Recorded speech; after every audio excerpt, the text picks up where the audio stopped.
who organized this conference in the Department of Social and Educational Policy. And also, I would like to mention organizational contribution of Professor Andrea Gkotsis, who are not here today. She is from Federal University of Santa Catarina in Brazil. She couldn't come to Corinth, but she and her team contributed a lot into organization of this conference. All of you received emails from them, and our website is also their work.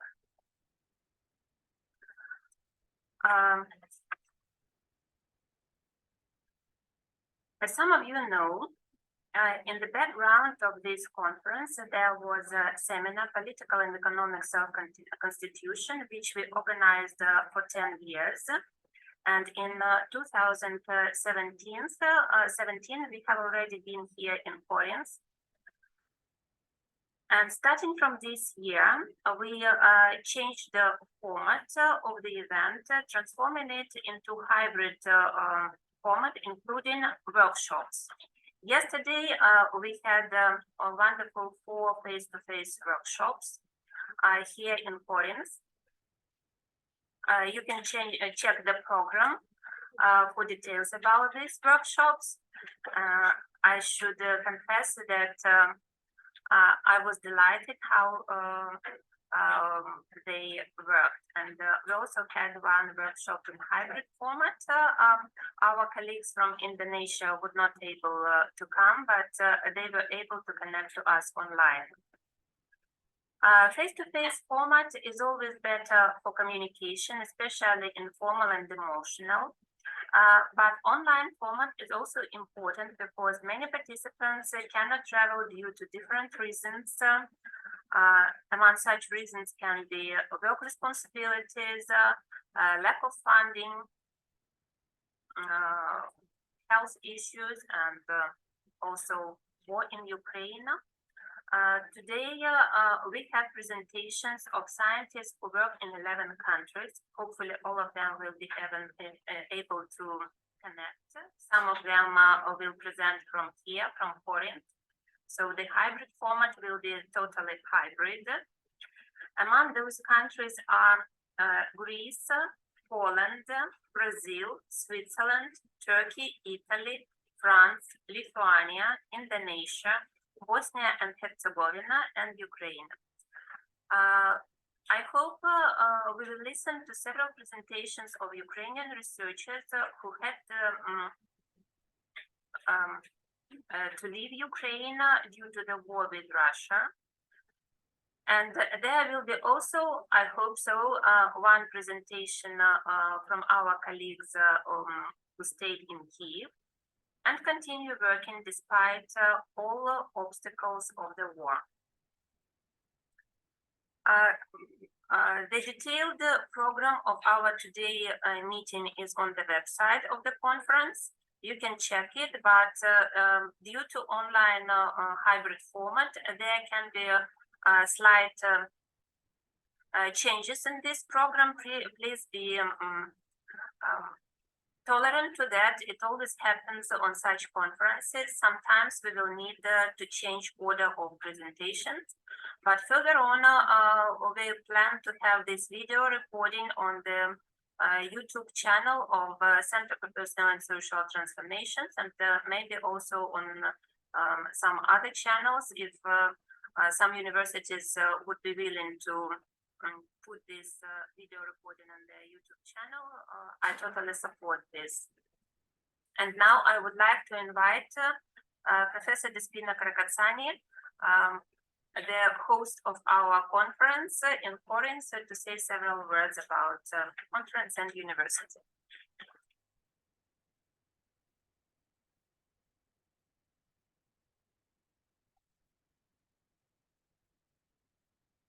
Thank you. Good morning. Good morning, Professor.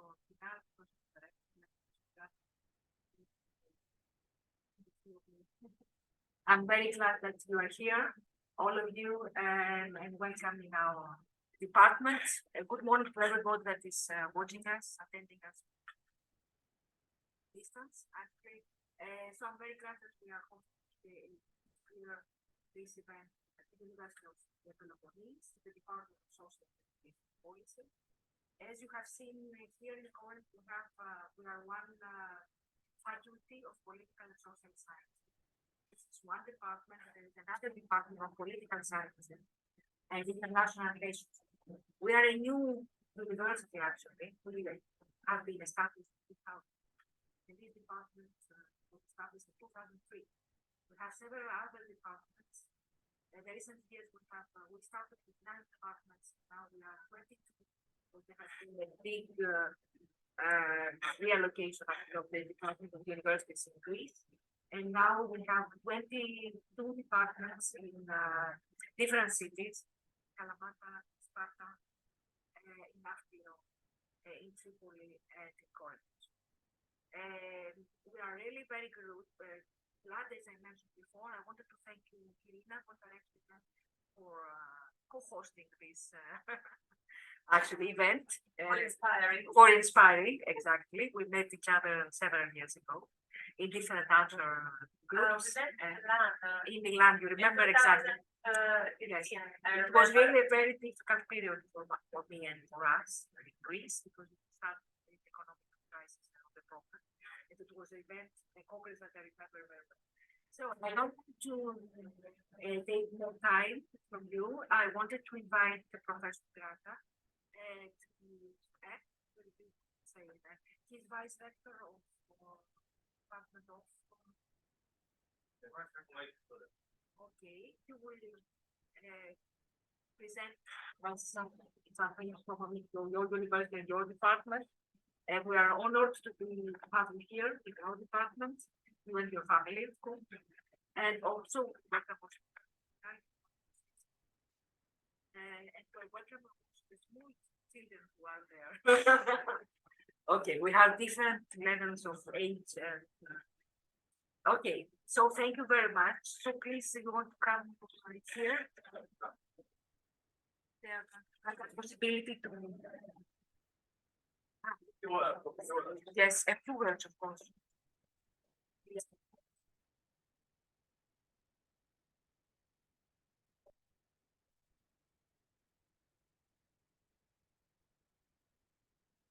Ladies and gentlemen, dear Professor Despina, I would like to thank you for the invitation to your university and department.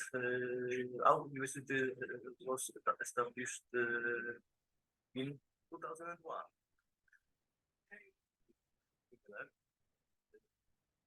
I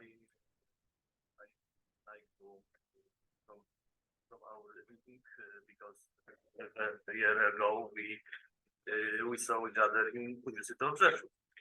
And today I can see that we can meet Mr. Ioannis, beautiful Corinth, and I hope that will not be our last contact. I wish you good conference which should be in relation with the future research. Our with University of Rzeszów and Mariola Kinal and Konstanty and Helen. And I wish you all the best and thank you. Thank you very much.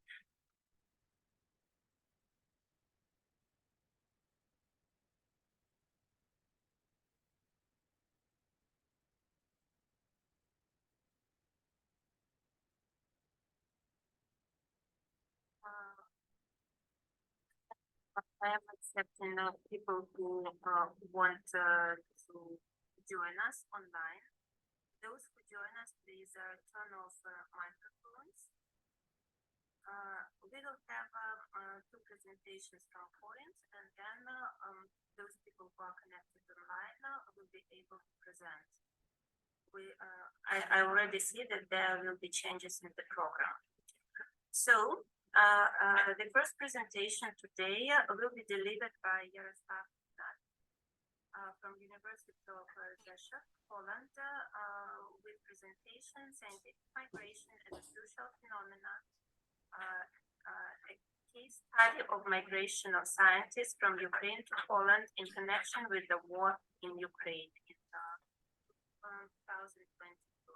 Yaroslav, you're welcome.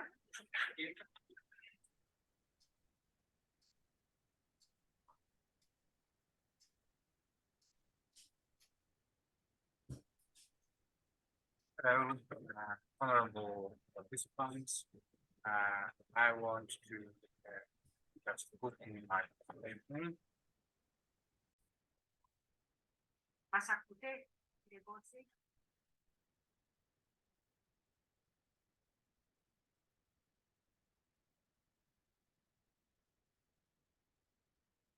Μας ακούτε, καλημέρα.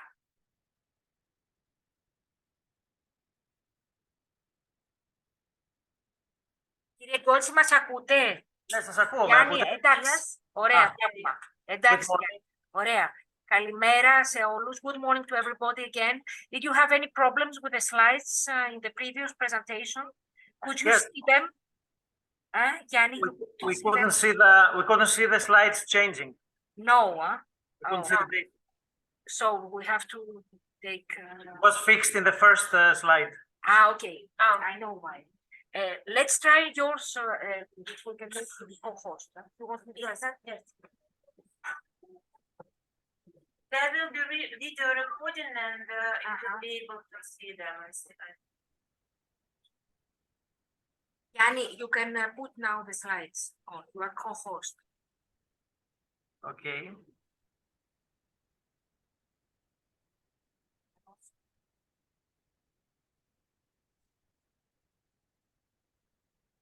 So can you see the presentation? Yes, we can see that. Can you change a little bit the slides to see if they are, we can follow that? I have done it already. Can you see it changing? No, we cannot. Just a moment, just a moment. We have to put this out. Can you try, sorry?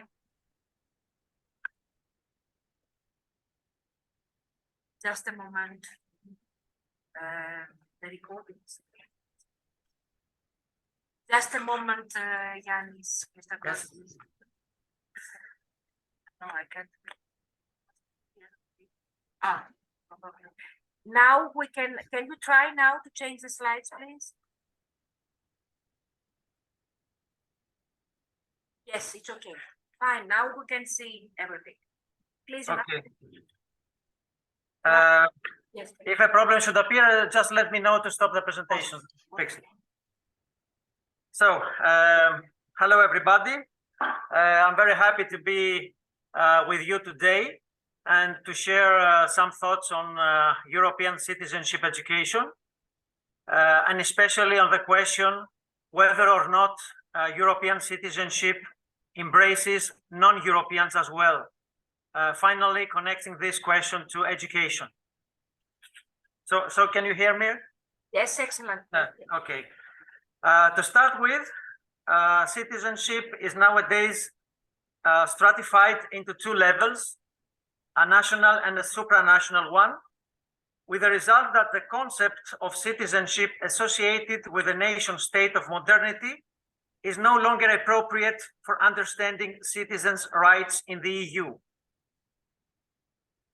This is also true in the case of European citizenship, which was established by the Treaty of the European Union, the well-known Maastricht Treaty, signed 1992. European citizenship needs to go beyond the us-others distinction, not only in terms of citizens of different member states, but also in terms of European, non-European, and therefore should also include immigrants residing on its territory. The citizenship residence theorists go as far as to argue that just by being somewhere, without any other conditions, one should gain access to citizenship, acquiring also the right to vote. Indeed, the status of European citizenship has changed significantly in recent years, mainly as a result of migration and of claims for political and social rights of EU residents with national or cultural origins other than European ones. This element, being a modern dimension of European citizenship, represents a major challenge for the education systems of European countries. At the same time, the promotion of European citizenship through education, what we call European Citizenship Education, is based on the political and pedagogical conviction that citizenship can be taught and learned, thus understood as a competence. Indeed, in the Council recommendation of the 22nd of May 2018 on the 8 key competencies for lifelong learning, each of these competencies is identified as a set of knowledge, skills, and attitudes. Thus, citizenship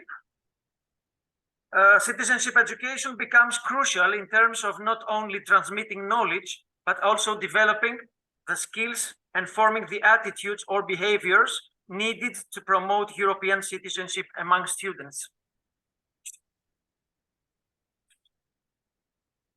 The Eurydice network clarifies that citizenship education refers not only to the process of imparting knowledge about the constitutional structure and political institutions of a country, but also covers additional skills for effective interpersonal relationships and successful personal development within the local, national, and global community of which individuals are a part. The European model of citizenship, with its two core elements of European citizenship, that is, rights and common values, is promoted through European education policy, in particular by encouraging and strengthening citizenship education in the various national education systems. At the same time, the ethno-cultural basis of the right to difference is set anew by the migration refugee flows to Europe in recent years, and also by the globalization of the economy and studies. In this context, this presentation aims to demonstrate, first, that the non-political rights of non-Europeans on EU territory are now an essential established element of European citizenship, and second, that the promotion of this dimension of European citizenship is in line with the values promoted by citizenship education practiced by a large number of European countries. So, regarding the first aim, our study is based on the Charter of Fundamental Rights of the European Union, which is a key EU policy document, and on two official documents monitoring EU citizenship. Let me mention that the Charter of Fundamental Rights of the European Union, from now on called the Charter, was signed the 7th of December 2000, but gained legal force on the 12th of December 2007 through the Lisbon Treaty. One can see in the Charter that the EU grants political rights to citizens of member states living in another member state, with the exception of the right to vote and to stand as a candidate at the national elections in that state, but not to EU residents from the so-called third countries. The situation is different in the case of civil and social rights, which the EU establishes through the Charter for people from third countries as well, in the context of the Charter's universal and humanistic orientation. Indeed, the phrase everyone, and not every citizen of the Union, as is the case with political rights, dominates the Charter, reminding us of the universal nature of European citizenship regarding its core elements of rights and values. In particular, the phrase everyone has the right to, or no one shall be, is used in Articles 1 to 14 concerning rights such as the right to life and integrity of the person, prohibition of torture and inhuman or degrading treatment or punishment, prohibition of slavery and forced labor, the right to liberty and security, respect for life and family life, protection of personal data, the right to marry and right to found a family, freedom of thought, conscience of religion, of expression and information, freedom of assembly and of association, the right to education. This changes in Article 15, making it clear that not everyone is authorized to work in the EU. As you can see in paragraph 2, only every citizen of the Union has the freedom to seek employment, to work, to exercise the right of establishment, and to provide services in any member state. Article 15, paragraph 2. Yet, in paragraph 3, it is stated that nations of third countries who are authorized to work in the territories of the member states are entitled to working conditions equivalent to those of citizens of the Union. So, to give you the overall picture, all rights apply to everyone, with the exception of those in Articles 15, paragraph 2, and Articles 39, 40, 42 to 46. That is, the ones that are stricto sensu political rights, which apply only to citizens of the Union. These are right to vote and to stand as a candidate in the European Parliament elections, as well as municipal elections, right of access to documents, right to refer to the European Ombudsman, right to petition the European Parliament, freedom of movement and of residence, diplomatic and consular protection. It is obvious that regarding the residents of the territory of the Union, as far as political rights are concerned, European citizenship clearly distinguishes between citizens and non-citizens. At the same time, recognizing civil and social rights for every person legally resident in the territory of the Union constitutes a core principle of European citizenship, through which even a non-citizen is partially integrated and participates to some extent in European citizenship. So far, we have demonstrated how the Charter of Fundamental Rights of the European Union directly connects European citizenship with the non-political rights of non-Europeans residing on EU territory. In this sense, the Charter directly connects European citizenship with the universal values of human dignity, freedom, equality, and solidarity, being based on the principles of democracy and the rule of law, as it is stated in the preamble of the Charter. So let's move on to the second aim of our presentation. Is the above approach integrated into the educational systems of the member states? In October 2017, the Eurydice Network published a study entitled Citizenship Education at School in Europe, based on data collected from 42 education systems. As pointed out in the study, the norm is that students are subject to citizenship education regardless of whether they are official citizens of the country in which they live or not. The importance of this point is twofold. On one hand, it is an example of a social right, the right to education, and in particular citizenship education, that is provided to everyone, even if they are not formally citizens of the country and thus EU citizens. On the other hand, in this way, that is through education, non-citizens become part of national, therefore European citizenship. Social rights thus acquire a universal character, sending out the message that EU citizenship recognizes and respects the rights of non-citizens. The Eurydice Network study takes into account the EU education policy framework as defined by the 2006 framework of 8 key competencies for lifelong learning, Declaration on Promoting Citizenship and the Common Values of Freedom, Tolerance, and Non-Discrimination Through Education, 2015, which was the Paris Declaration of the informal meeting of EU Ministers of Education, and the Education and Training 2020 Strategic Framework, as well as the latest research findings. On this basis, it identifies, the Eurydice Network identifies in the 42 education systems under research 4 citizenship competence areas, which form the conceptual framework of competencies for a democratic culture adopted in 2016 by the Council of Europe. These areas are interacting effectively and constructively with others, thinking critically, acting in a socially responsible manner, acting democratically.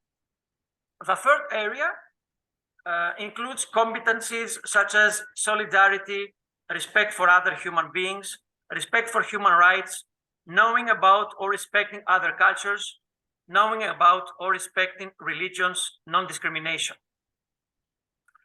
Finally, the Education and Training Monitor 2018 states that the objectives of citizenship education include the internalization of democratic values and the promotion of cultural diversity, respect for human rights, mutual respect and open-mindedness, openness to dialogue and change, empathy and critical thinking.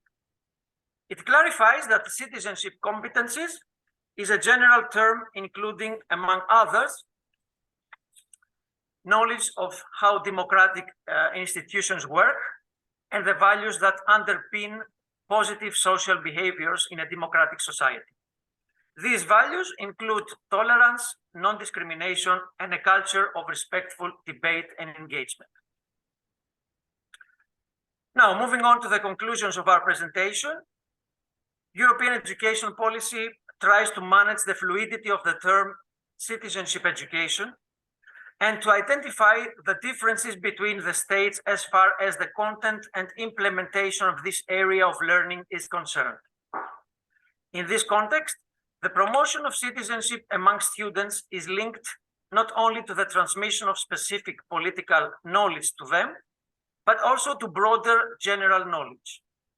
What is more, it is linked not only to knowledge, but also to a variety of literacies connected to personal, social, and cultural development within the local, national, and global community of which individuals form a part.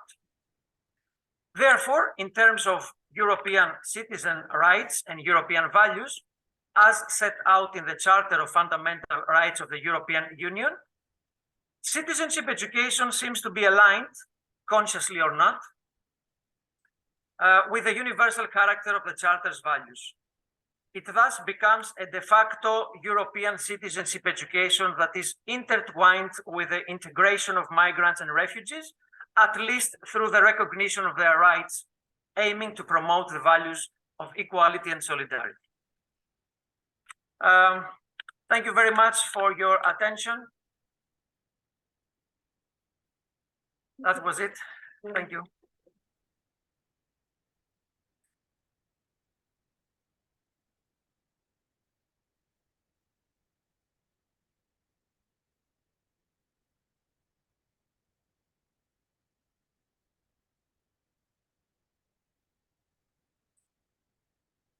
I can hear you now, if there are any questions. We will have questions probably after 4 presentations in the first session. Okay. I propose such format. The people who will have questions will just say to whom they are going to address. And our next presentation in this session is a presentation by Vanessa Juarez from University of Lausanne, Switzerland. And her presentation is under the title Low Status Youth Attitudes Towards Citizenship Education in Switzerland. You're welcome, Vanessa. Yes, I cannot share my screen. We should make the co-host. Let me try this. No. Yes.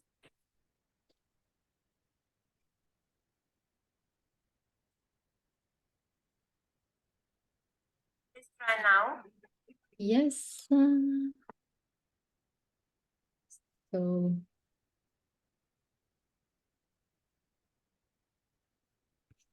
can you see it now? Do you see my PowerPoint or the presentation? We see your PowerPoint, but we also see your notes. Yeah, so I don't know how to Yeah, it's still. Now we see your PowerPoint. Ah, great. Thank you. So, yeah. So, hi, everyone. I'm very happy to be here today. And thank you very much for giving me the opportunity to share my research with you. So the research I'm going to present today has been conducted in 2020 and 2021 in different vocational education and training centers in the French-speaking part of Switzerland.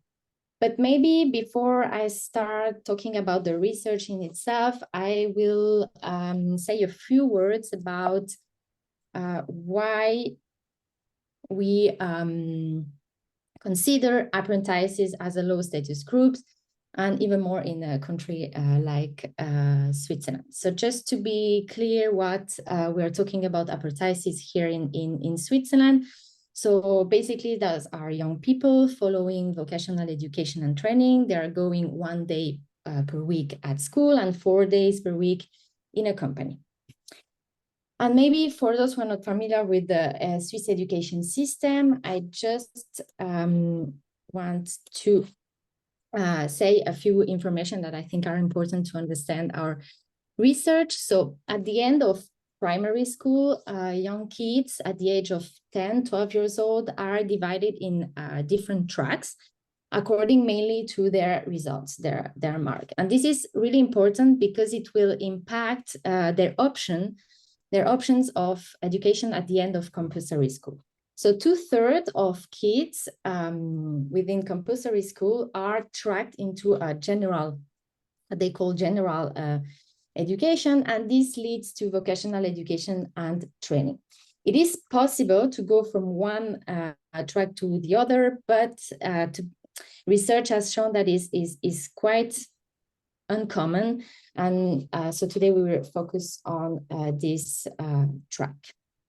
And research has shown that early tracking, which is the case in Switzerland in comparison with other, for example, European countries, tends to reproduce inequalities. Why? Because it does not let time to pupils and to school, in fact, to compensate for the initial disadvantages. And what is also important to consider is that in at least a study in Switzerland, several studies in Switzerland have shown that it's also something that people believe. They believe that following, sorry, someone, I cannot, someone has entered the... Yes, please go on, sorry. the chat. So people think that following vocational education and training leads to a lower social status, in fact. So here, when we speak about low status, in fact, it's a combination of objective factors, such as socioeconomic background, but also subjective factors, such as perceive, as I showed with this study here, or self-categorization. Because, for example, in another study, we have conducted a relational study. We have presented this scale to young people aged from 15 to 30 years old. And we have found that they position in this ladder that is supposed to represent society in a lower position when they are apprentices than when they are high school students. So it's somehow also something they have incorporated, and it's important to understand their relation also to the political, which was the main goal of the global research, because we know that this type of education, because of, for example, this, the fact that status has an impact on the type of education, has also an impact on political engagement. So the study. So the aim of the study here is to explore the representations of citizenship education of low status youth in Switzerland. First, to study their potential impact on their relationship to the political and political engagement more precisely, and also to study the barriers and challenges that should be considered to develop effective citizenship programs. which will be used in a follow-up study that, if I have time, I can maybe present you at the end. So the study is composed by 17 recorded focus groups. So we had in total around 20 hours of recording. In total, we had 99 participants, aged from 15 to 28 years old, and 36 women and 63 men. This proportion is, in fact, the proportion they have in this type, we have in this type of education in Switzerland. So the analysis we've done, it's a reflexive thematic analysis to focus mainly on the content of those focus groups and to be able to define some themes. But the analytical process was informed by a social representation approach, meaning that we were also focusing on how these representations were constructed through discussion, through communication, to be able to study their meaning, but also the underlying processes that are at stake in those representations, and also the notion of power of intergroup relationship within this.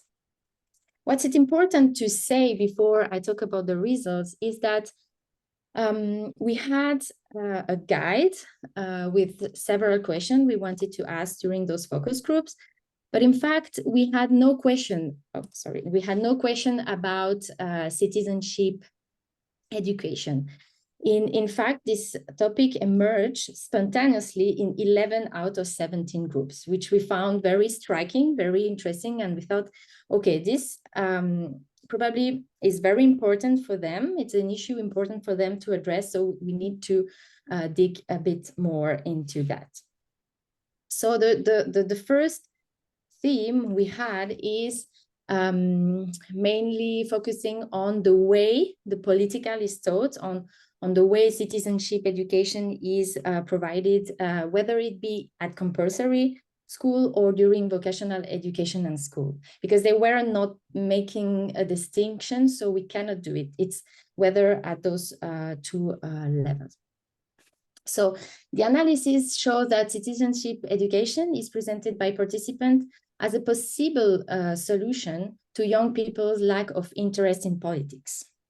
Because in fact, they were addressing this issue in these 11 groups when we were talking about the the fact that we can see in media or in this idea of young people lacking political interest. So citizenship education was presented as maybe a solution, but also as problematic. So I will read this code because I think it's a good summary of this theme. So this participant was saying, I think that perhaps at school, they're also doing a poor job of integrating politics into the lessons, because it's true that maybe when you're 15 and you're being fed a lot of figures, well, maybe you're not interested. So in this first part, and this is something we came across in all these 11 groups, they're highly critical of the way the subject is approached in the classroom.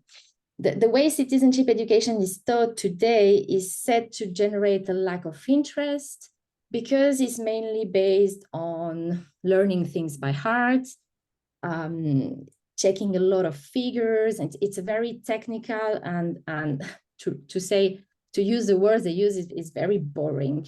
And it also has a detrimental effect in the way they were expressing that. They were saying, because it's boring, because it's not interesting, it then leads to lack of interest. And on the second part of this code, they were saying, but maybe if you do activities that you also tried out, maybe it's actually interesting and it sparks your curiosity. Well, maybe young people would also be more interested. So here we can see, and this is something we also find in other focus groups, that participants acknowledge the potential impact of citizenship on education, on interest. They think that if things were done differently, then it can lead to young people being more politically interested. But how to do it differently? So basically they were saying they wanted activities that promote active learning, such as being able to debate or discuss the actuality. But the main goal for them was to develop skills. The word skills was often used in order to be able to vote in the future. And this goal is maybe it's also, to contextualize, is very important in Switzerland because we vote quite a lot. We vote every 3-4 months. So for them, this is something that was very important. They were saying we need more skills to be able to vote, and citizenship education at school is not providing us with these skills. So the second topic is mainly related to, is it a good or a bad thing to have citizenship education at school?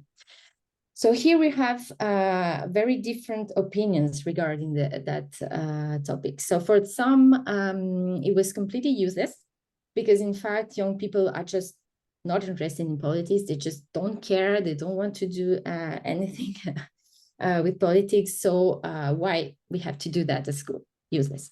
For others, it was more a matter of neutrality. They were saying that it's not appropriate to do that at school because school shouldn't influence young people's opinions in politics. So for them, it's not something we should do at school. But on the other hand, we have other groups that were saying that schools are the best place to speak about politics because they can give the same information to everyone. So it's the idea of equality and neutrality. So this theme was interesting because we could see representations of the roles schools should or shouldn't have in terms of citizenship education, but also representations of the institutional of schools and educational institutions in general. And we see that that has an impact on how they think that citizenship education should be or not be provided at school. And the last theme that is quite interesting, and it's where we can also talk about power and intergroup relationship, is that citizenship education was also seen as a factor of integration, but also alienation. I will read the quotes to explain this theme. So the first participant was saying, well, I think maybe they could get us more into it because I think it's important. I'm coming along well. In 1 year, I'd be able to go to vote, but I don't know much about it. And the second one was saying, we learn how the Swiss system works, but they don't teach us how to integrate into it. So it's interesting to see that the fact that citizenship education is not providing them with the right skills, tools to participate here, for example, by voting, does lead to a feeling of alienation for some participants, which also means that it has the potential to integrate young people within the system. And this, for those who felt that they were not integrated by this within the system, it was related to ideas like young people's ideas don't count, voting won't change anything, there is nothing to do, and therefore disengagement at an institutional level, at least, because they were saying, I don't see the point in participating. So to conclude, we can, through this study, we can see the potential impact of educational institutions in fostering and developing young people's political interest through citizenship education. We can see that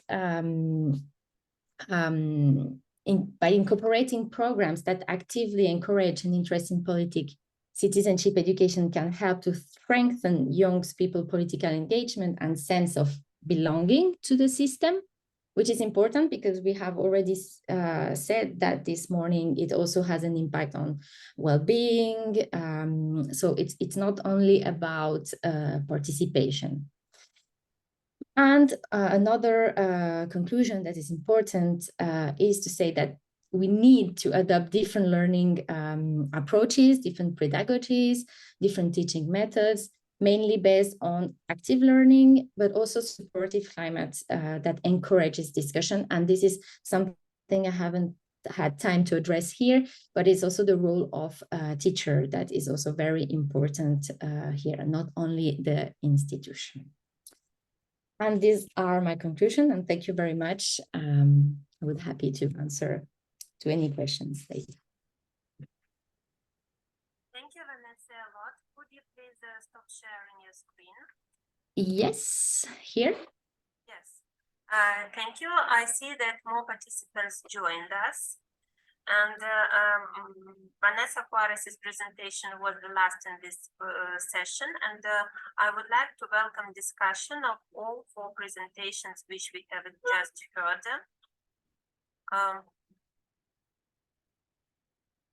Please turn on your microphones if you have questions and address your questions to those who just presented.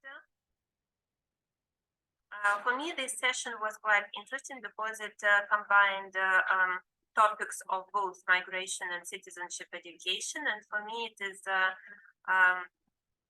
especially pleasant that we talk about this in the cradle of democracy in Greece, physically, and also through connections to different countries.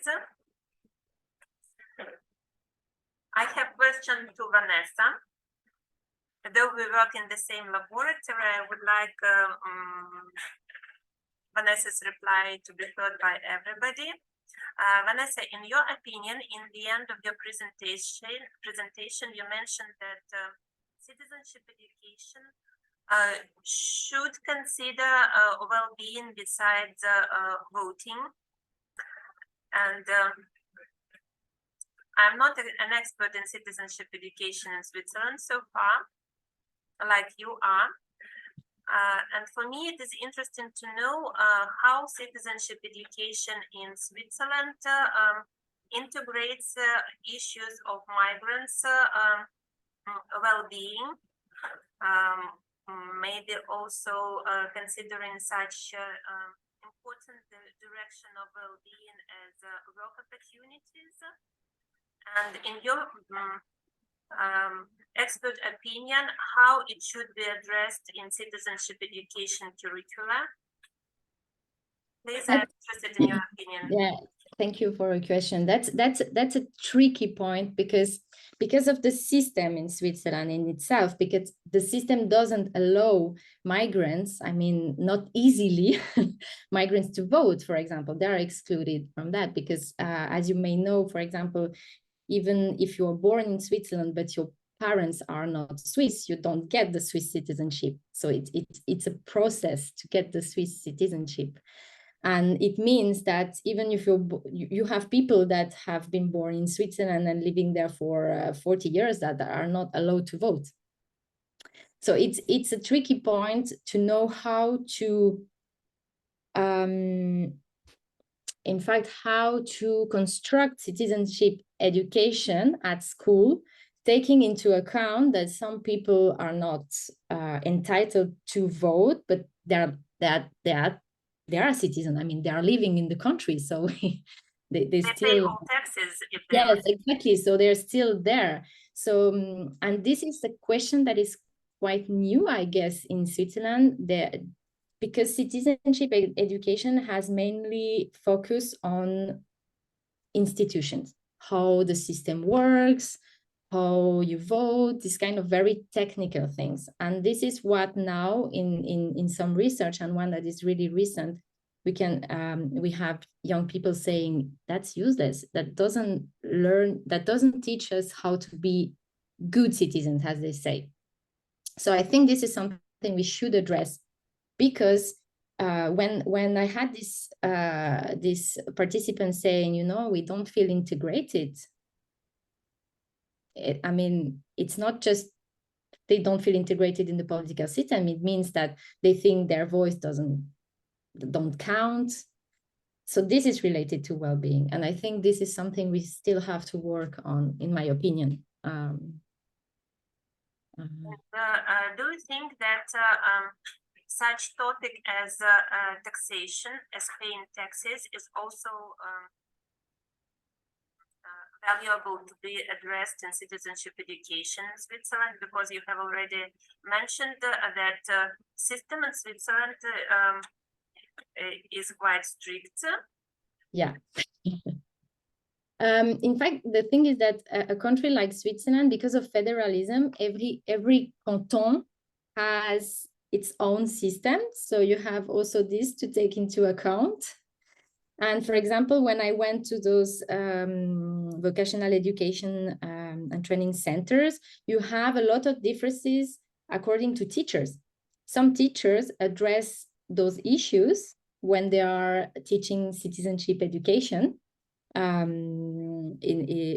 talking about taxes, talking about how we can participate in society when we cannot vote, for example. There are several ways to also have an impact on the decisions that are made, but others are more focused on these very technical things of the political system. So you have also disparities there. But when I was talking to those young people, at least when they had professors addressing more diverse issues, they thought that it was more useful for them. This is one conclusion I can say. I cannot generalize this conclusion, but this is what I found in this study. The participants of your focus groups were mostly with Swiss citizenship, or were they also migrants? I think we have 30% that were non-Swiss. We have binational and Swiss citizen. We had the three, but we had more people with only Swiss citizenship, which is interesting because in general in vocational education it's not the case. So those were the ones that accepted to participate, and this would also mean something, I guess. Thank you, Vanessa. We also have Despina, do you have questions to Vanessa? I have a bit. Yes, we see the hand with question from Ioannis Gkotsis. I'm sorry for my pronunciation. Yeah, no, it's fine. It's perfect. No, thank you. My question is also for Vanessa. Yes. You raised our interest, Vanessa. I really found your presentation very interesting. I would like to ask you that regarding what students said, that they don't like figures and knowledge, and they want more activities and so on. They're very right, of course. I would like to ask you, other than the education, the citizenship education curriculum, I mean, generally in the Swiss educational system, in other subjects, isn't it a central principle to apply such kind of teaching and learning? I mean, learn by doing, involving students in activities, getting them to do things. Isn't it, a central pedagogical principle applied to the Swiss system in general? I mean, as I said before, there are because of federalism, we have very different yes.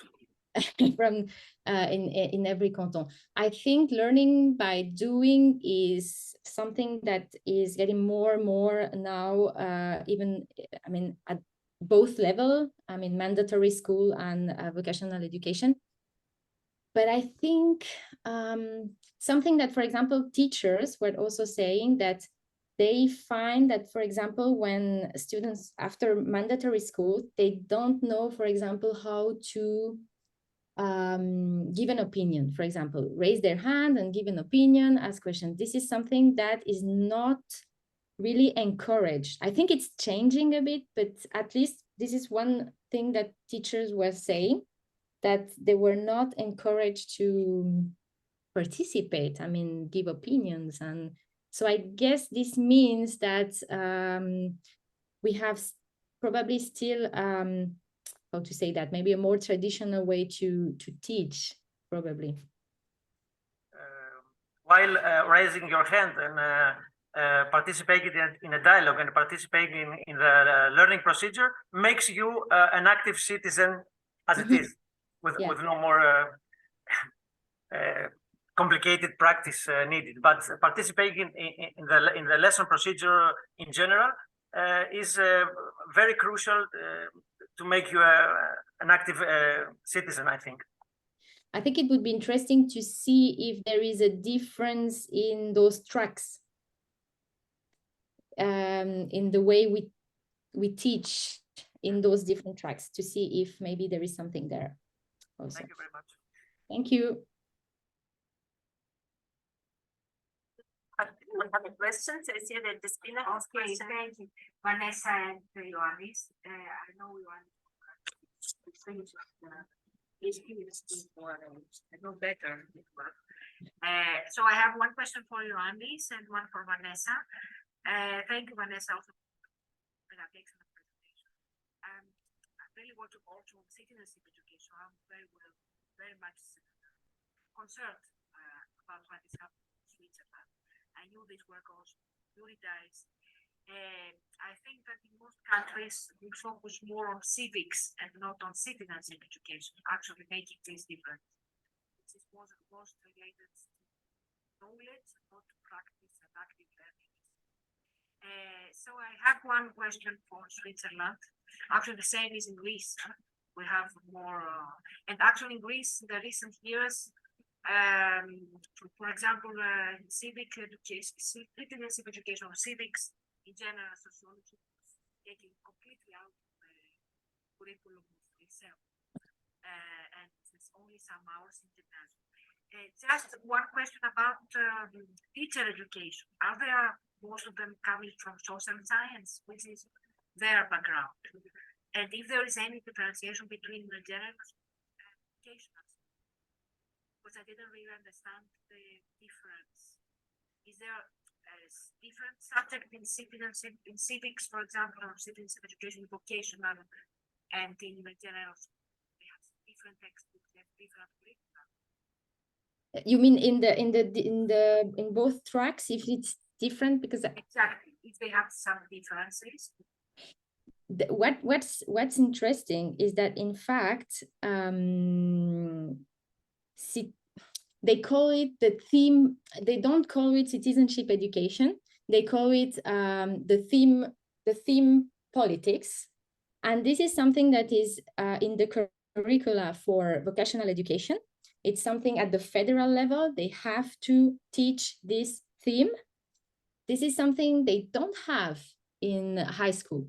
There is no mandatory civic or citizenship education. But for example, in the correlational study, we found that even if they in high school they don't have really citizenship education, they feel, for example, they have a higher level of internal political efficacy in comparison with vocational students, which is interesting because, for example, they provide them with citizenship education and they don't have in high school, which can be related to the previous question, that is maybe it's also the way we teach. Thank you very much, Vanessa. And one question for Ioannis, Mr. Gkotsis, who is actually teacher of the secondary education. Do you think that Despina, could you come please come closer to the mic here? I can't hear you very well. I know that Ioannis is a teacher at the secondary level, and I wanted to ask you if you have an idea how European citizenship is European approach is still included in the teaching of secondary school. For example, in citizenship education, do you have any approaches of European citizenship? Do you mention that in the curriculum, and how we do that?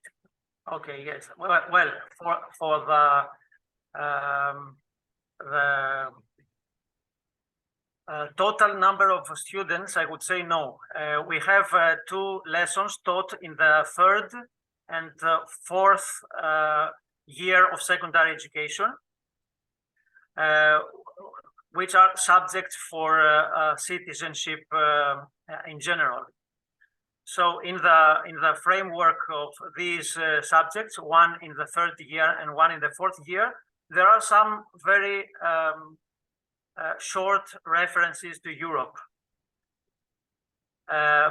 Apart from this, I could mention also the Erasmus Plus projects, which take place in some schools. It depends, of course, on the teacher who would like to get involved in such projects and assume doing such a project.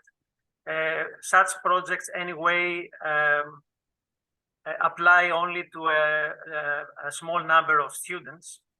So taking all this into account, I would say that European citizenship is only to a very short extent promoted in the Greek secondary education. Thank you very much. Thank you. Probably any other questions? I have a question to Yaroslav and Mariola. Regarding your experience of having Ukrainian scientists working in Polish universities, as I understood, you researched the whole system, how it works. Did you mention some differences in skills between Ukrainian scientists, Ukrainian educators, and Polish scientists and Polish educators? And maybe you also noticed that there could be exchange of some skills between those two systems. I mostly mean Ukrainians who didn't work in Poland before the war. I mean mostly those Ukrainians who firstly started to work in Poland after the beginning of this Russian-Ukrainian war. Yes.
welcome.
Thank you, Yaroslav. Maybe. Okay, thank you.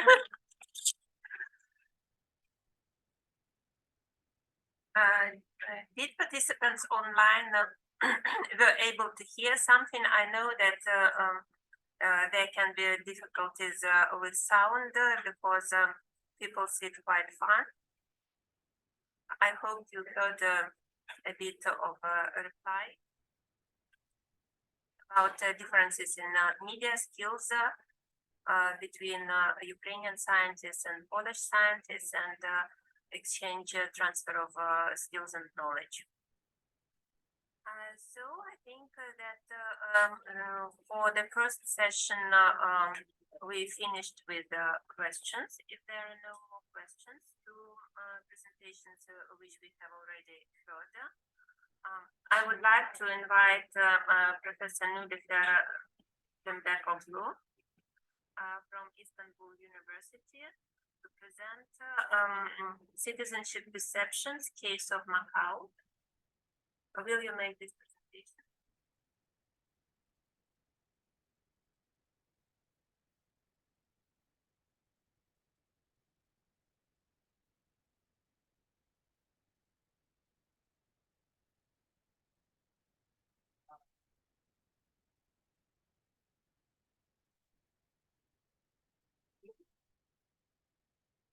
Hi, everyone. Let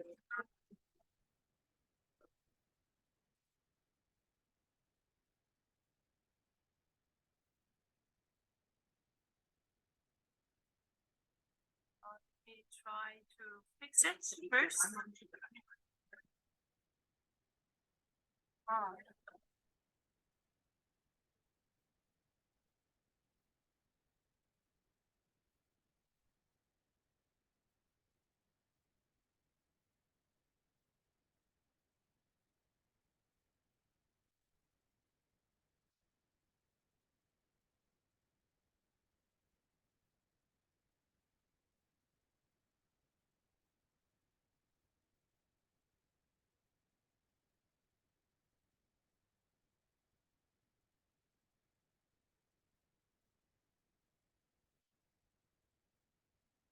Sorry, it took some time for me to find the right file. Well, citizenship perceptions and case of Macau. Well, let me first explain why we needed this work, because we needed to find out why citizenship is important in several different occasions, and how we can make it work for everyone. And here we have some questions. For example, the university students in each country have various interpretations, implementations of citizenship notions, resulting in distinctive products due to their disparate socioeconomic, ideological, and cultural levels. That's why at the university education, what does citizenship mean for the students? So to gain an understanding of the participants of conceptions of citizenship in a special case of Macau, we wanted to find out how they look at it, and then how do they consider themselves in different ways.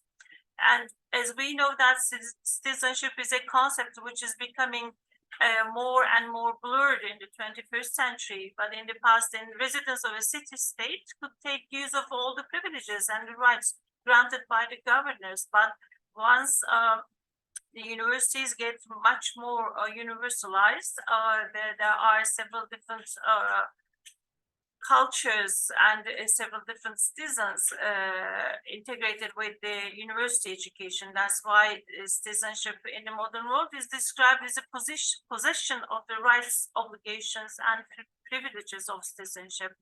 So we mean, apart from citizenship issues, our knowledge about China since the beginning of the history is quite important. The influence of China's basic management styles for centuries had obviously an impact on citizenship concept and profile. And we also know that there is no word in Chinese regarding citizenship. So we see the lack of notion of citizenship along with their history. That's what we would like to know about more. This study aims to determine if and to what extent the notion of citizenship differs or is comparable to other cultures in China, especially in Macau, because Macau, as we stated before, it has a specific place. To gain an understanding of the participants' conceptions of citizenship, a qualitative study was carried out using civic activities discovered in both formal and informal contexts of Macau University, and the study investigates the responses to the questionnaire, what was provided with open-ended questionnaires which allow them to express themselves freely. So the method and procedure, as we may recall, instead of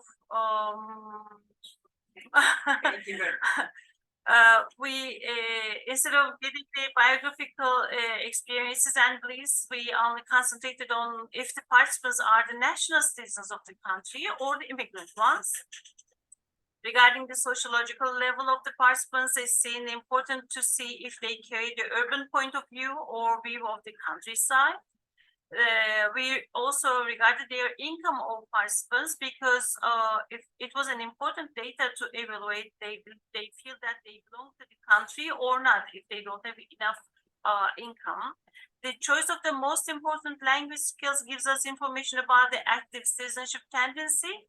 How the participants define the core sense of the piece in their own words was just a thing we wanted to see, and how the participants define citizenship in their own words would be reflecting their own perspective as citizen.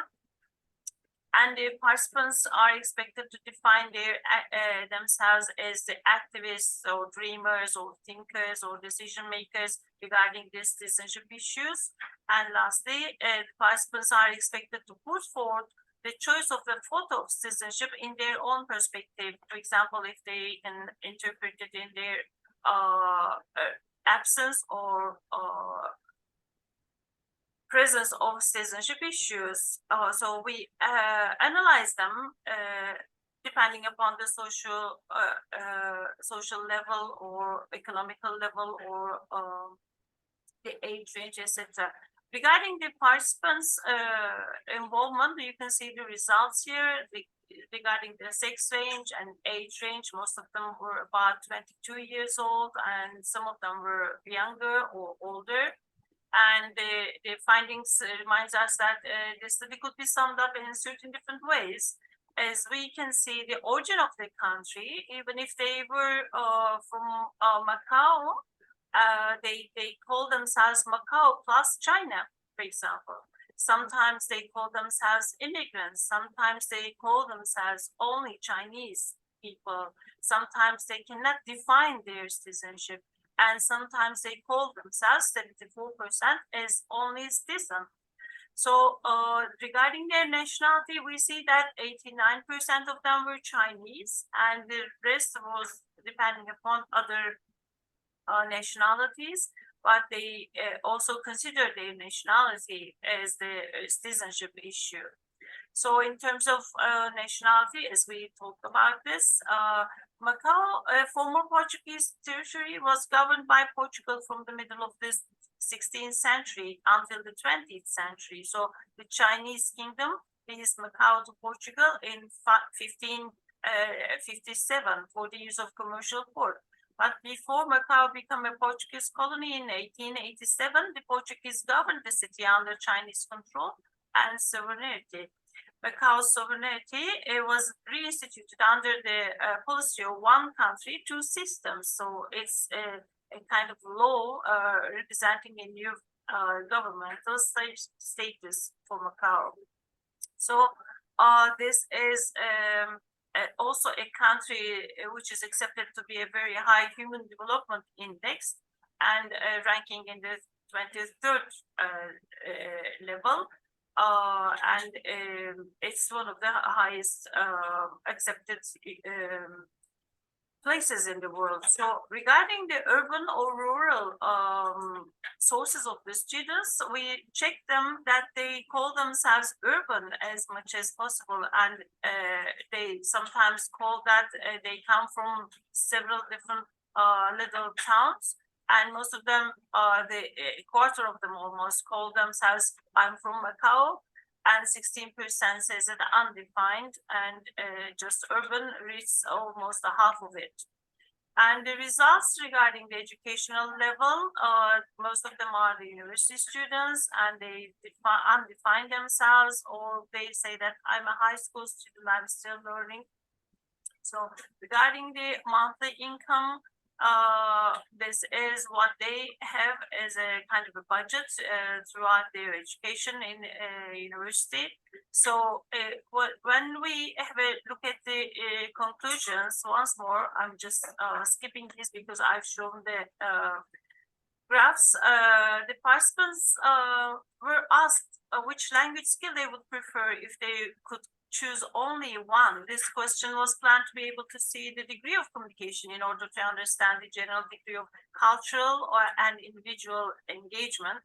And most of them said that they would be requiring speaking skills, which means the national language. So they want to mean themselves.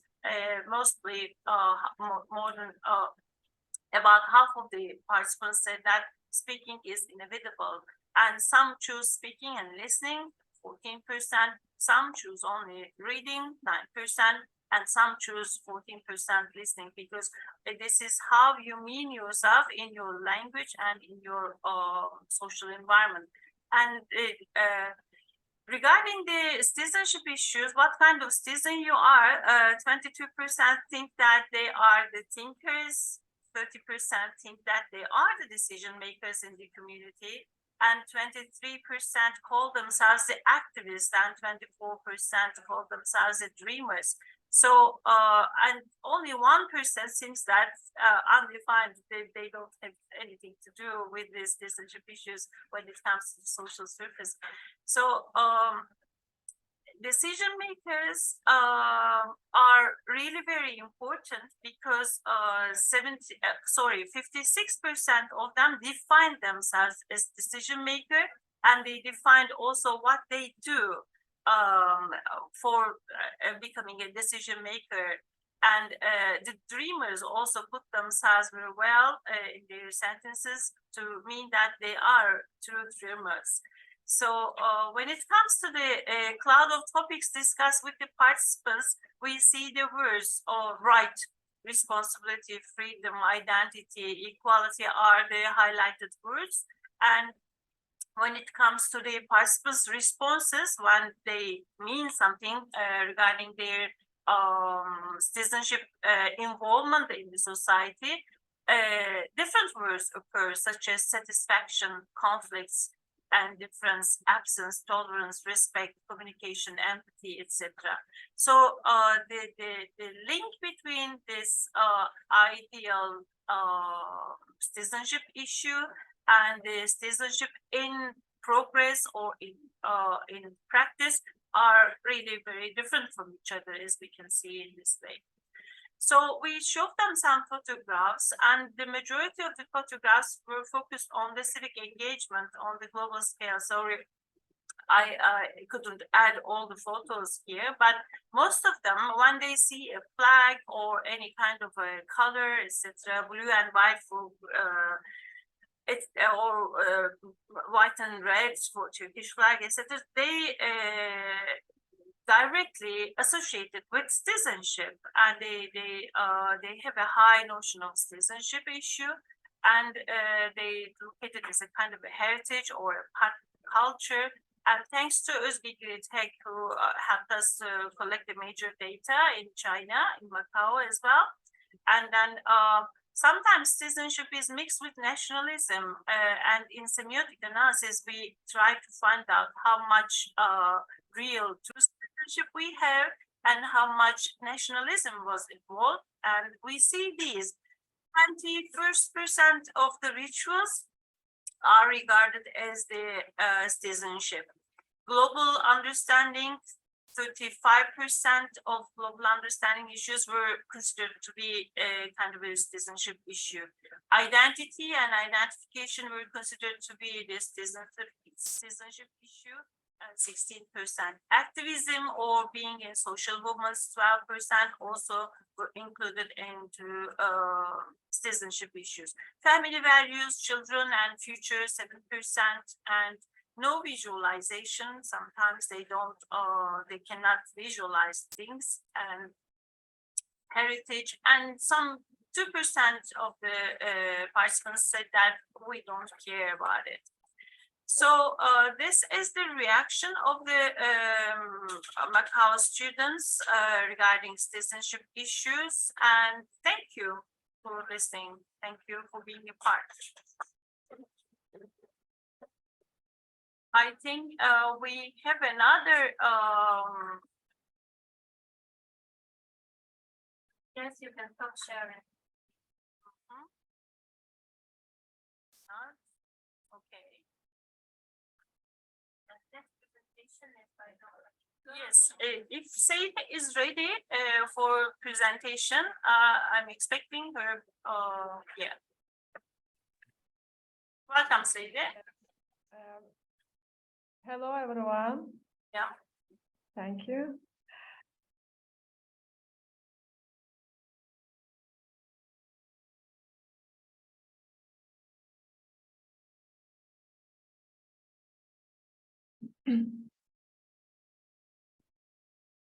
Yes. Yes, thank you.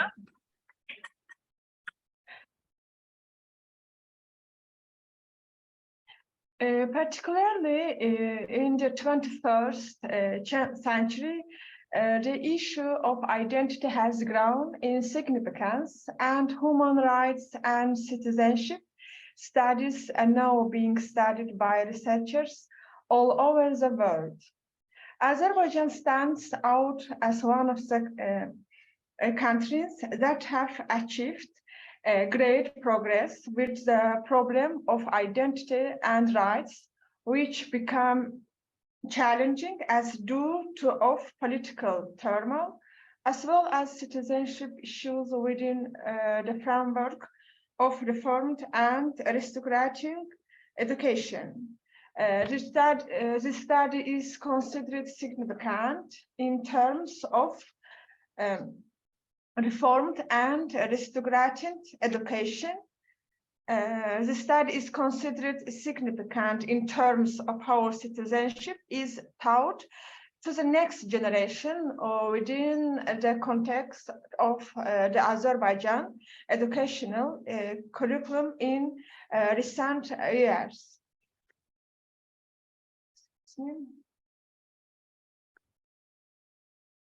In post-Soviet Azerbaijan, the nation building process and national identity building gained importance. Two discourses frequently mentioned for the construction of Azerbaijan national identity throughout history stand out. Secondly, while discussing the meaning attributed to national identity and nationhood, it highlights the discourses of nation building in the post-independence period. It shows how these two discourses have shaped the current identity formation in Azerbaijan, with a special emphasis in SWIC identity marked by multiculturalism, hospitality, tolerance, and patriotism.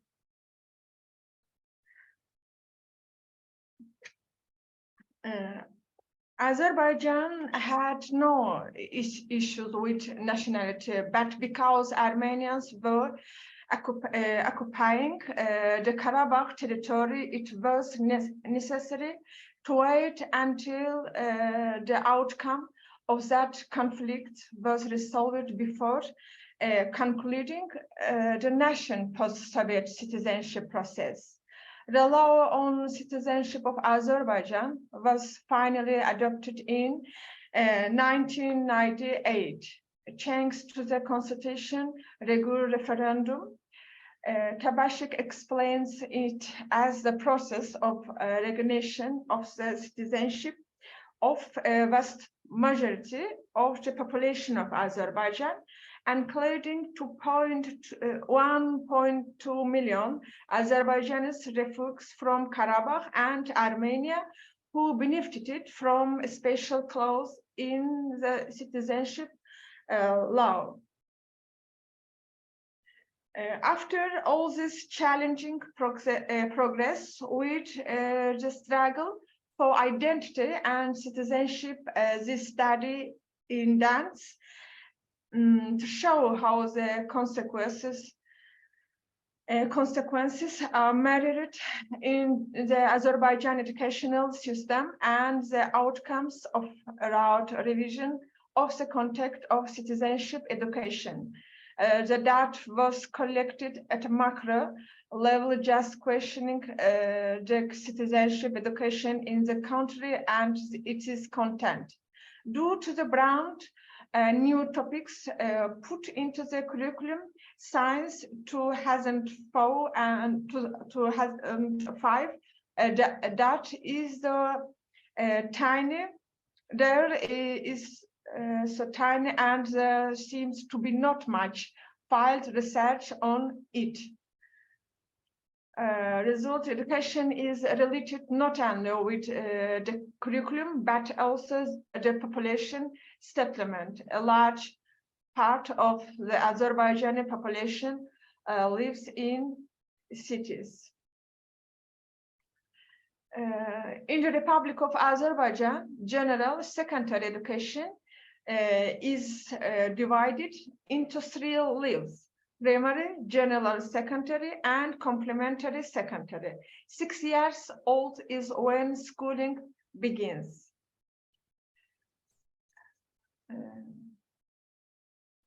This course plays a significant role in the development of moral principles such as cooperation and communicating, developing the habit of making judgments, openly expressing one's thoughts, engaging in discussion, and upholding one's own and other rights.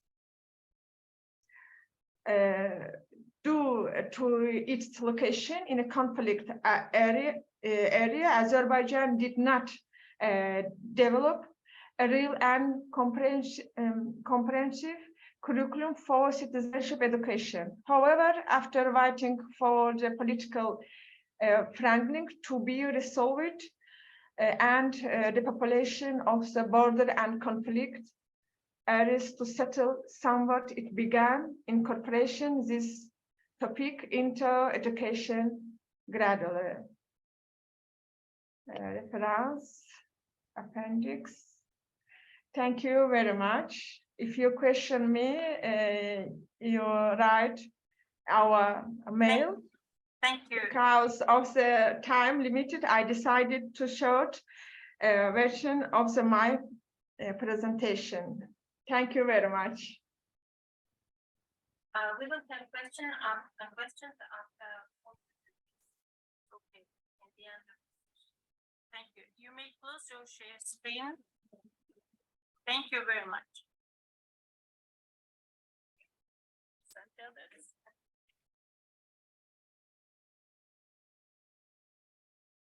Our next presentation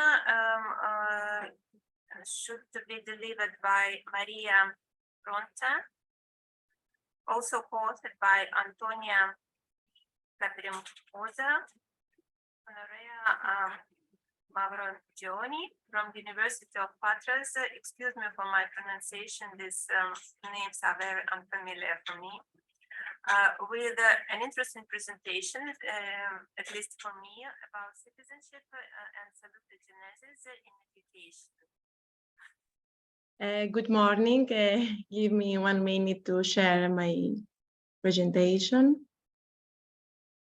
Are you able to share, or do I need to make you? Oh, you're able.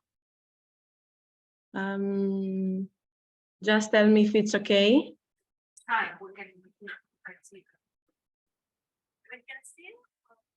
Okay. Okay, I think it's a full screen. Good morning from me. My name is Antonia Katrimpouza, and I'm going to present you the paper titled Citizenship and Salutogenesis in Education, which we prepared with Ms. Frounta and Ms. Mavrogianni from the University of Patras. Here you can take a quick look at the contents of the presentation. Don't hesitate to interrupt me if something happens with the voice. Let's start. So it is widely accepted that the members of a society exercise their rights and obligations by participating individually or collectively. In this way, they are able to bring about changes in health issues and to promote health and by extension well-being. Excuse me. If we go, sorry. Do we change slides now? Yes, I have changed. No, we cannot see. And Yes. we can't see that. Yes. Here is the Just a slide. moment, sorry, we have to fix it.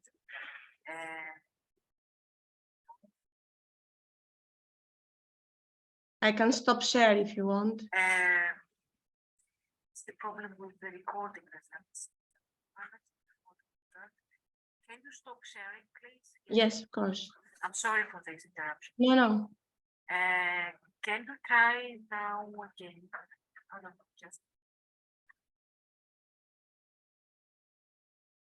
Can you try again, Antonia, please? Yes, of course. I'll do it. Here is the second page of the Okay, now presentation. we can see that.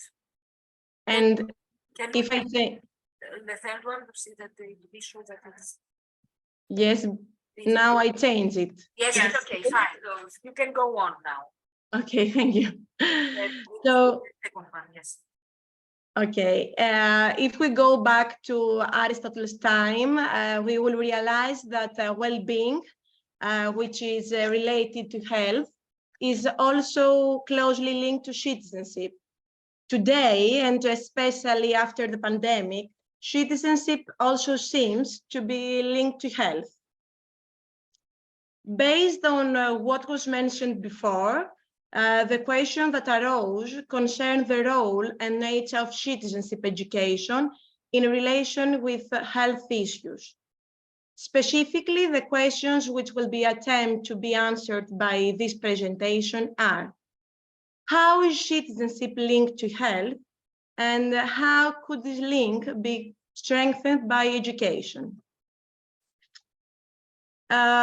So then, in order to answer the questions we have posed, it is necessary to negotiate basic concepts, but first of all, it is worth mentioning that the concept of citizenship was first introduced in politics and later in health and education, contributing to the general well-being of citizens. As regards the concepts, at first, the term citizenship is referred to as a status, feeling, and practice. Practice is associated with democracy and human rights, but also with the life of an individual in relation to other individuals and its participation at political, social, cultural, and economic levels. The concept of citizenship is expanding due to the needs of the modern era. Active citizenship emerges, which is related not only to rights and responsibilities, but also to the need for political action and associative life. In this perspective, it is considered necessary to foster active citizenship in everything related to health, to the extent that health is considered a fundamental right according to the WHO. For that reason, in public health systems and policies, the concept of active citizenship is evolving into health citizenship. It refers to the importance of engaging citizens in the process of health knowledge and action in order to lead to a better understanding and management of the contextual determinants that shapes inequalities in health. In the next step, we are asked to consider how health citizenship can be shared by education.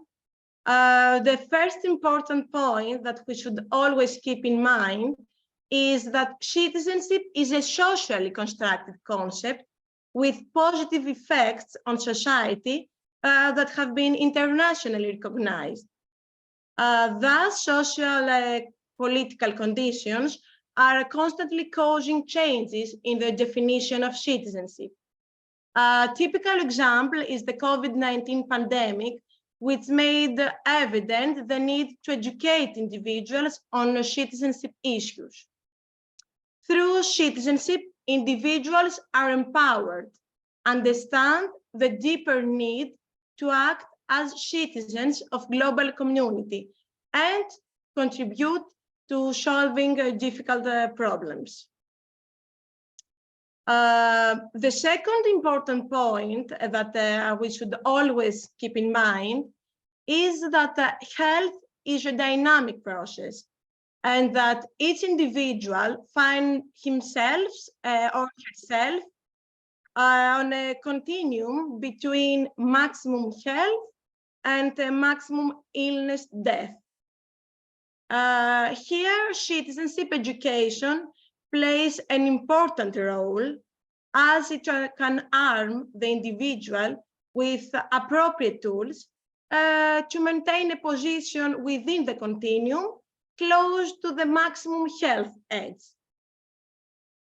But what we are particularly concerned about is how the education of a healthy and responsible individual through active rather than passive approaches to citizenship can be achieved.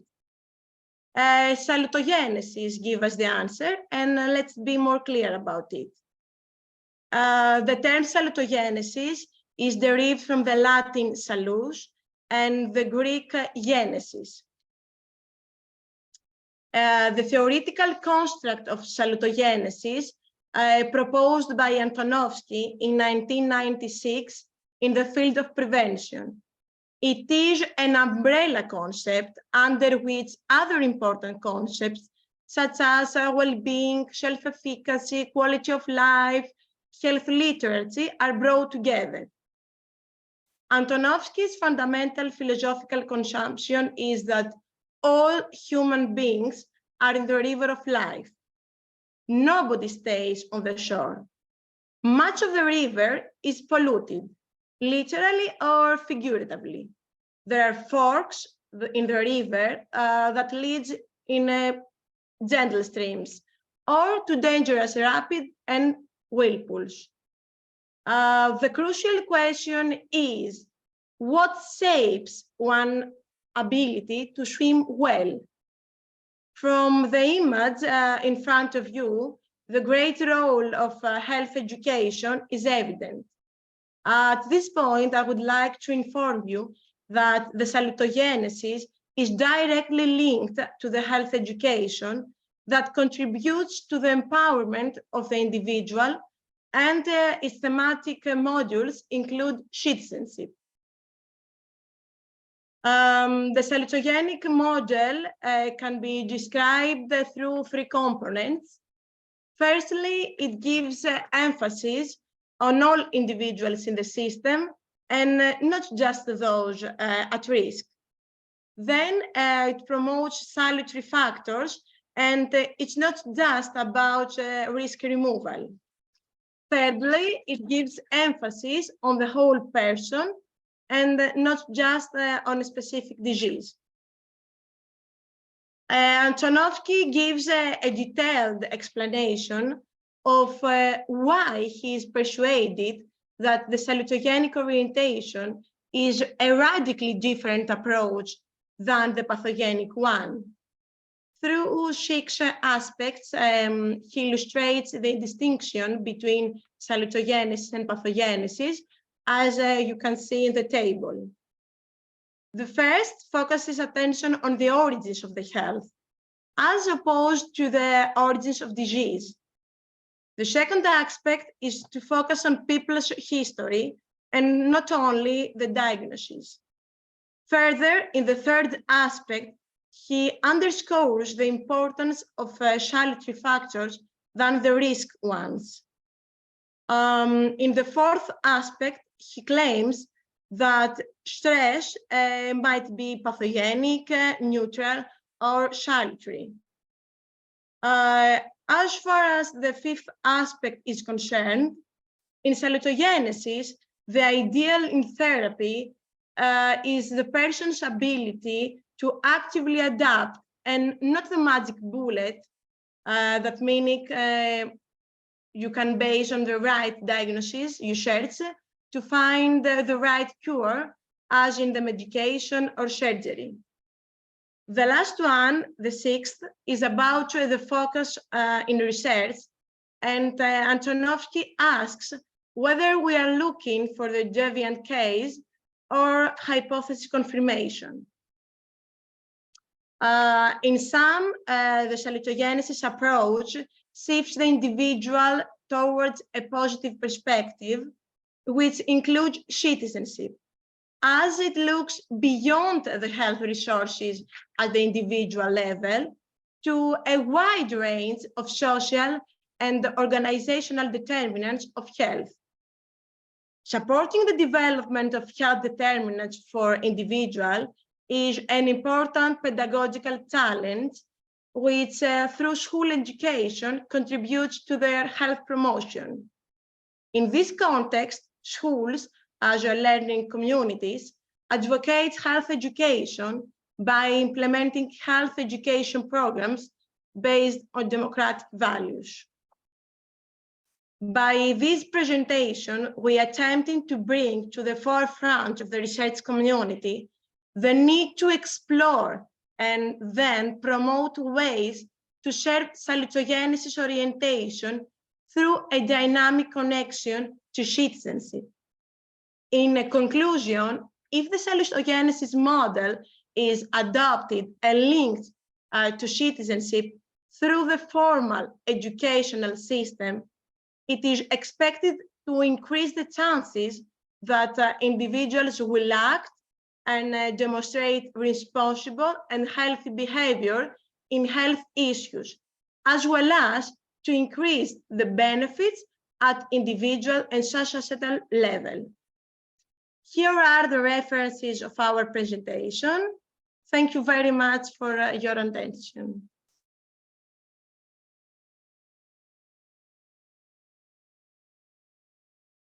Thank you for your presentation. We will have questions in the end of this session. Could you stop sharing your screen? Yes, of course. Thank you. Is Tatiana Matusevich connected now? I don't see her. No. So I suggest to have discussion now. And then if we have some time, maybe we will have 5 minutes break, maybe not. Let's see. We have some questions.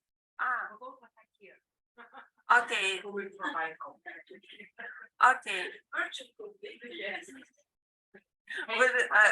You after this discussion, you will be able to have your virtual coffee, and we will have our coffee in Corinth. Yes. Hopefully at the same time, connected coffee, tea connection to each other. And for now, I suggest I welcome questions on all three presentations which we have just had.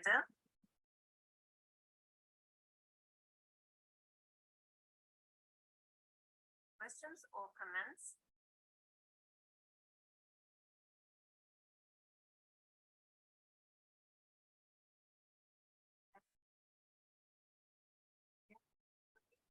Mention that health education is a way, should be, or is already well presented in the educational system. For example, in the Greek one, because you said that health education must be a part, actually. Do you think it's so far a big part in the Greek education? Is there any special actually programs or material that can be used in the Greek education system?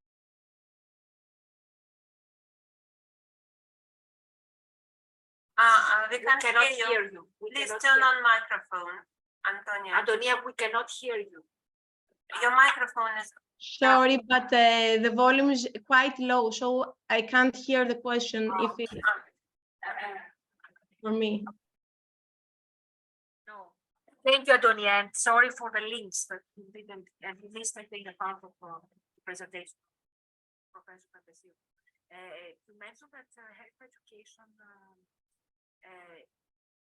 is developed, actually, the education system. But what about the Greek education system? Do you think it's already developed, or what kind of measures should be taken? And is there any connection with salutogenesis in the educational system? Concerning the Greek curriculum, health education is involved through educational programs that are held in schools. But our proposal connected with the salutogenesis model is to involve health education in the general curriculum of the Greek schools. So as health education from the early years is a basic part of the education of the children.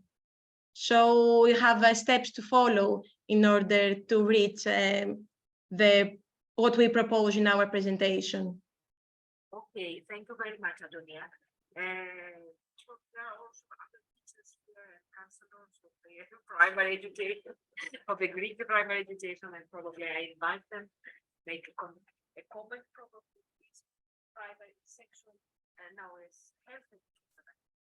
And we should always keep in mind that the citizenship is at the last years of the primary school. So the changes are appropriate and a very special need for the next years of the education.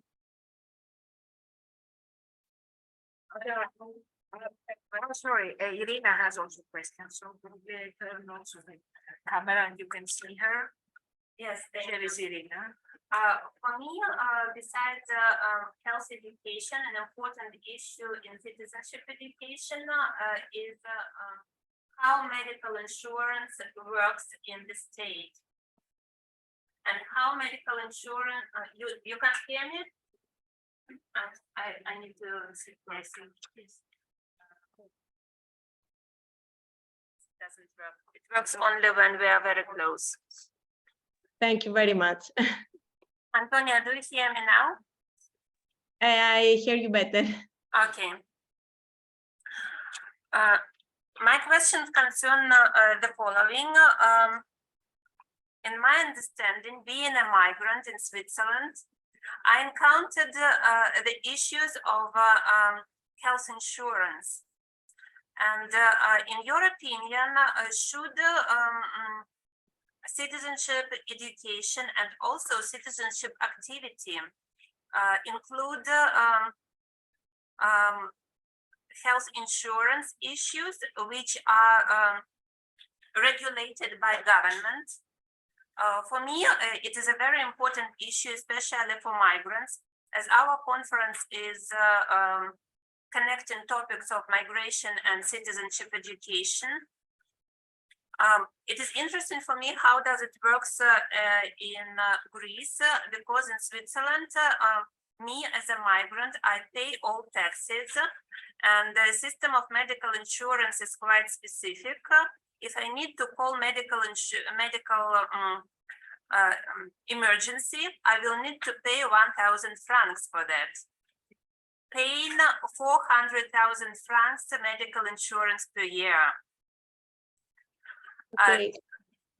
That is a huge issue for me. I have good salary, but still I can't imagine how can I have medical care if I have something, some serious medical problem in Switzerland.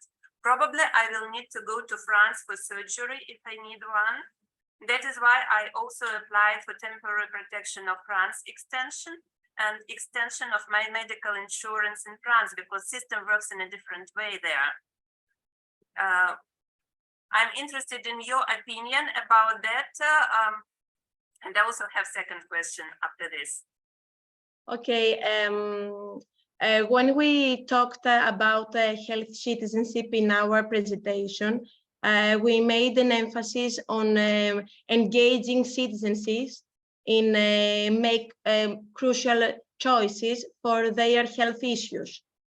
We didn't give an emphasis on the access that people have in the formal health system.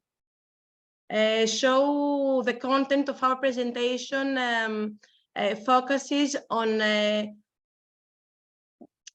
the changes that should have been held in the educational system concerning the cultivation of citizenship, of inner citizenship to citizens and other individuals that live and follow the courses in a Greek school here. So concerning the migration and your question, I think that this is something that we have to examine it better and deeper. And if we maybe follow the salutogenesis model that give emphasis on all individuals and not just those who are at risk, I think that the access to health systems maybe becomes better for all. So I also think that it is a very important issue, especially for countries which accept migrants. I should confess that in Switzerland, those Ukrainians who have status as and don't work, they have access to very good health care. But when they start working, situation changes. Okay. And my next question,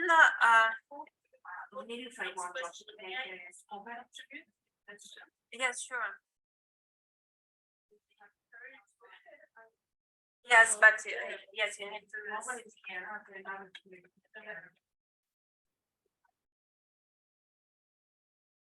Well, just for explanation, regarding the refugees in Turkey, most of them would like to be in Turkey because there is no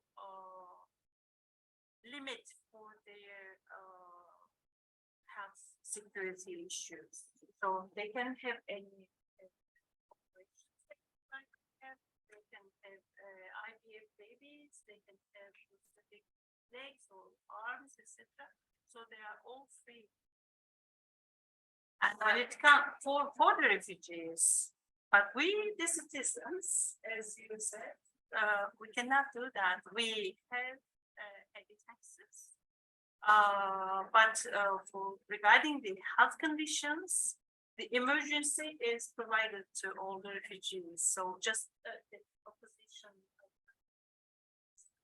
So most of the countries have citizens who would like to come to Turkey for operations, and then they go back to their countries.